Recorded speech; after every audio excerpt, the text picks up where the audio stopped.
Hello बच्चों, कैसे हैं। तो आज जेई मेंस का फर्स्ट अटेम्प्ट का एग्जाम हुआ है और जैसा उम्मीद था कि जेई आपके साथ कुछ भी बुरा नहीं करेगा। अपने चिर परिचित अंदाज में जेई ने प्रीवियसली 10 साल के पैटर्न को फॉलो करते हुए सेम पैटर्न रिपीट किया।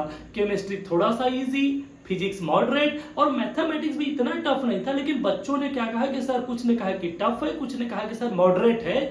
लेकिन क्योंकि मैथमेटिक्स लेंदी बाय नेचर होता है, इस वजह से बच्चों को लगा कि ये टफ है, वरना मैथमेटिक्स भी टफ नहीं था। तो मैं इसको हमेशा बच्चों को क्लास में कहा जाता है कि इसी तरह के पेपर आएंगे, इसी तरह के पेपर आएंगे, बेसिक्स पे ध्यान दो। और मैक्सिमम क्वेश्चंस बेसिक्स पे आए थे। और दूसरा सबसे इंपॉर्टेंट चीज क्या देखने को मिला है कि जो चैप्टर जेई एडवांस के नहीं थे, चाहे वो फिजिक्स हो, चाहे वो केमिस्ट्री हो, चाहे वो मैथमेटिक्स हो, like height and distance, mathematical reasoning, यहां से भी क्वेश्चन आए। तीनों मिलाकर के 6 से 7 क्वेश्चन आए फिजिक्स, केमिस्ट्री और मैथ की इस तरह के चैप्टर से, जो कि पहले भी हमने बोला था कि इस तरह के चैप्टर को तो आप छोड़ के जा ही नहीं सकते। तो कहीं ना कहीं सेम तरीका, यही अपनी कहानी है लास्ट 10 सालों से और यही कहानी इस साल भी है। तो अगर जिन बच्चों ने पीवाईक्यू किया होगा ना, हमने कहा था ना कि आप किसी बुक को करो या ना करो, लेकिन पीवाईक्यू को 1 से 2 बार जरूर कर जाना। और जिन्होंने पीवाईक्यू किया होगा, सिमिलर टाइप्स का क्वेश्चन ही आया था। तो जब आप एग्जाम में जाओगे तो आप देखोगे कि सिमिलर टाइप के ही क्वेश्चन आए थे। और ये दोनों शिफ्ट की बात में अभी अपने पास सारा क्वेश्चन का कलेक्शन नहीं है, कुछ बच्चों से बात हो रही है, कुछ करेक्ट क्वेश्चन मिल जाए तो आइडिया लगेगा कि किस चैप्टर से कितने क्वेश्चन आए थे।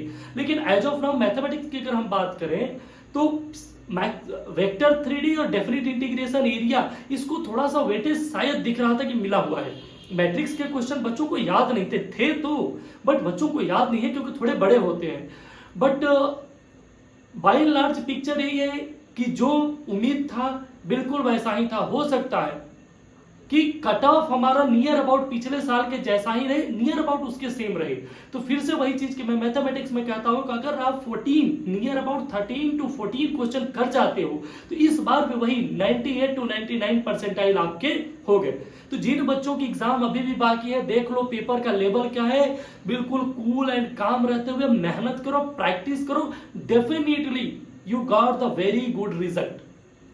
ठीक है, तो चैनल को लाइक करो, सब्सक्राइब करो। हम डे टू डे अपडेट देते रहेंगे कि रेगुलर का शिफ्ट था कैसा, किस चीज को वेटेज दिया गया था और आगे के लिए क्या प्लान कर रहे थे। तो यहाँ पे जो भी इंफॉर्मेशन मैं देता हूं, एक ऑथेंटिक इंफॉर्मेशन देता हूं, जहां से खुद पे अटेम्प्ट किया हुआ है, तमाम बच्चों से बातें करके एक इंफॉर्मेशन देता हूं। तो इसलिए आप चैनल को लाइक करो, सब्सक्राइब करो और यहां पे बने रहो। जो भी आगे का पैटर्न हम लोग लाएंगे आप उसको फॉलो करो, आप उसको करो। डेफिनेटली जेई मेंस में आप फोड़ के आओगे, फोड़ना है, क्योंकि क्वेश्चन बहुत इजी थे। हमने तो ऐसा सोचा नहीं थी, इतना मतलब बुरा पेपर जेई वाले बना रहे, क्यों बना रहे हमें तो खुद नहीं समझ में आता, इतना इजी क्यों बनाते हो भाई।